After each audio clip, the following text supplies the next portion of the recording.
Warren Buffett says it is better to buy a wonderful company at a fair price than a fair company at a wonderful price.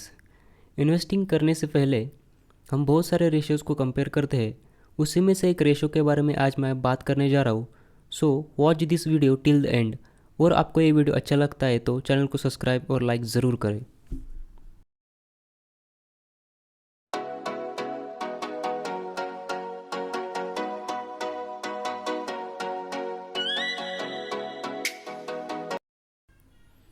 आज मैं बात कर रहा हूँ return on equity के बारे में।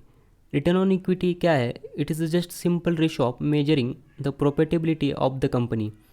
रिटर्न ऑन इक्विटी को कैलकुलेट किया जाता है net profit after tax divided by share holders equity. अगर इसको हम और थोड़ा सिंप्लीफाई करें, हम यहाँ पर देख सकते हैं पैट। पैट क्या है कि कंपनी अपना बिजनेस करने के बाद जो भी पैसा उसके पास बचता है उसको पैट बोला जाता है। कंपनी ये पैसा शेयर होल्डर्स को डिविडेंड के रूप में रिटर्न दे सकती है या अपने पास रख के फ्यूचर में री इन्वेस्ट करके बिजनेस अपना बड़ा कर सकती है। लेकिन ये कैलकुलेशन के लिए थोड़ा डिफ़िकल्ट हो जाता है, इसलिए हम यहाँ पर पैट पर शेयर के हिसाब से कैलकुलेट करें तो उसको बोला जाता है ईपीएस, अर्निंग पर शेयर। और इसको कैलकुलेट करने का फॉर्मूला है profit after tax divided by number of shares. मतलब हर एक शेयर के पीछे कंपनी ने कितना प्रॉफिट जनरेट किया। उसी के साथ जो सेकंड इंपॉर्टेंट जो फैक्टर मैं यहाँ पर कंसिडर करना चाहता हूँ वो है shareholders equity. Shareholders equity क्या है? The amount of money invested in the company that belongs to common shareholders. इसको हम अगर सिंप्लीफाई करें या पर शेयर के हिसाब से कैलकुलेट करें तो उसे बोला जाता है बुक वैल्यू पर शेयर। इसको कैलकुलेट करने का सिंपल फार्मूला है shareholders equity divided by number of shares. इससे जो हमें मिलता है वो मिलता है बुक वैल्यू पर शेयर्स। जब भी कंपनी अपना ऑपरेशन स्टार्ट में शुरू करती है तो जो भी नंबर ऑफ़ शेयर्स अलॉट किया जाता है तो वो बुक वैल्यू पर अलॉट किया जाता है। और ऐसा आज के दिन बहुत ही रेयर चांस होता है, आईपीओ आते हैं वो बुक वैल्यू प्राइस से बहुत ज़्यादा ऊपर होते हैं। इसलिए मैं आईपीओ में कभी इन्वेस्टमेंट नहीं करता। ये फार्मूला सिंप्लीफाई करने के बाद हमारे पास जो फार्मूला आता है वो आता है return on equity is equal to EPS divided by book value per shares. इसको हम आगे कंटिन्यू करेंगे और देखेंगे कि ये रिटर्न ऑन इक्विटी कैसा एक पर्टिकुलर शेयर होल्डर्स को इम्पैक्ट करता है। यहाँ पर मैंने स्टडी करने के लिए 2 कंपनियों का सिनेरियो लिया है। साथ ही में ईच कंपनी का नंबर ऑफ़ शेयर्स अज्यूम किया है 10 करोड़ शेयर। कंपनी ए का हम कुछ फंडामेंटल्स देखें तो हम देख सकते हैं कंपनी का equity 100 crore, profit after tax 10 crore, ROE 10%, EPS 1 rupees and book value per share is 10 rupees. Company B का सिनेरियो देखें तो इक्विटी है 100 करोड़, प्रॉफिट आफ्टर टैक्स है 20 करोड़, रिटर्न ऑन इक्विटी है 20% and EPS is 2 and book value per share is 10 rupees. अगर यहाँ पर हम देखें तो दोनों कंपनियों में से कंपनी बी अच्छा लगता है क्योंकि रिटर्न ऑन इक्विटी 20% है, लगभग 2 गुना है, क्योंकि दोनों का करंट मार्केट प्राइस 10 रुपीज़ ही है। हमें बहुत सारी जगहों पर ऐसे ही दिखता है कि ज़्यादा रिटर्न ऑन इक्विटी होना मतलब कंपनी को अच्छा समझा जाता है। लेकिन क्या ये सच में वही हम फेयर प्राइस पर बाय करते हैं क्या? हम बुक वैल्यू पर शेयर पर बाय करते हैं क्या? तो इसका एक सिग्निफिकेंट चेंजेस होता है या सिग्निफिकेंट चेंज होता है हमारे इन्वेस्टमेंट पर और हमारे रिटर्न्स पर। हम आगे वाली स्लाइड में देखेंगे कि ये रिटर्न या हमारा ये बाइंग प्राइस कैसे मैटर करता है।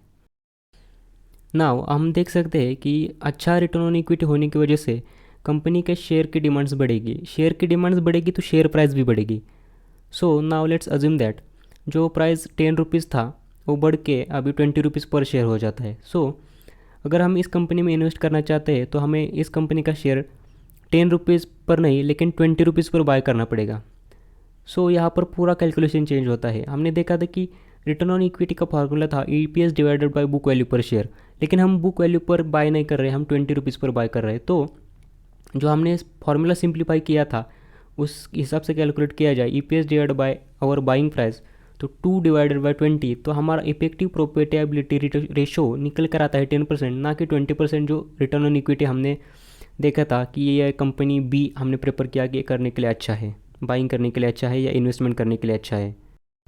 अब हम देखेंगे कि कंपनी ए का सिनेरियो कैसा रहता है। कंपनी का रिटर्न ऑन इक्विटी लो होने की वजह से कंपनी के शेयर की डिमांड कम हो जाएगी, साथ ही में शेयर प्राइस भी ऑफकोर्स डाउन हो जाएगी। तो let's assume that due to less demand share price falls to 5 rupees. हम 5 रुपीज़ में उसमें बाइंग करते हैं तो हमारा रिटर्न ऑन इक्विटी भी चेंज होता है। जैसे पहले शेयर प्राइस ज़्यादा होने की वजह से रिटर्न ऑन इक्विटी चेंज हुआ या प्रॉफिटेबिलिटी चेंज हुई, उसी के साथ कम प्राइस पर बाइंग करने से भी चेंज होता है। तो कैसे चेंज होता है हम देखेंगे। हमने देखा था कि फॉर्मूला क्या है, return on equity is equal to EPS divided by book value per share. But now return on equity हमने जो सिंप्लीफाई किया था वो ईपीएस डिवाइडेड बाय और buying price. So EPS is 1 divided by 5 हमारा जो बाइंग प्राइस था। तो हमारा इफेक्टिव प्रॉफिटेबिलिटी रेशियो निकल कर आता है 20%, ना कि 10%। जो हमने दोनों ए और कंपनी बी का कंपैरिजन किया था वहाँ पर 10 और 20% बताया था। तो हमारा बाइंग प्राइस बहुत मैटर करता है। अब आप लोग मुझे बताएं कि कौन सी कंपनी में आप बाइंग करेंगे। पहले सिनेरियो से तो कंपनी बी अच्छा लगता है, दूसरी सिनेरियो से तो ए लगता है। So what is the thing, as the market price of share of any company keep fluctuating all the time, every stock market investor buy it shares at a different price. मतलब हर आदमी उस particular company में different price पर investment करता है, तो उसके लिए वो उसका इफेक्टिव प्रॉफिटेबिलिटी रेशियो चेंज होता रहता है। So it is better to ignore this ROE because ROE is meaningless for a stock market investor. It is simply a ratio of two accounting concepts, profit after tax and equity, which is totally ignore the market pricing dynamics। क्योंकि हमारा buying price हर एक आदमी का अलग है, तो ये return on equity ratio same नहीं हो सकता या एक मिसलीड कर सकता है। So what we can do right now, हमने जो फॉर्मूला सिंप्लीफाई किया है EPS divided by our buying price, this is the effective profitability ratio and it is better and meaningful parameter for any investor to consider before making an investment decision. The effective profitability ratio is commonly known as earning yields। इसको हम earning yields के नाम से बोलते हैं। हम इसको check करके हमारा एक simplify return on equity calculate करने के वजह इफेक्टिव प्रॉफिटेबिलिटी रेशो कैलकुलेट करके एक इन्वेस्टमेंट डिसीजन ले सकते हैं।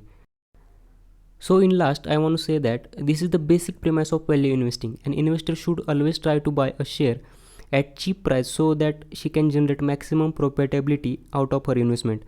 और वॉरेन बफेट भी बोलते हैं, it is far better to buy a wonderful company at a fair price than a fair company at a wonderful price।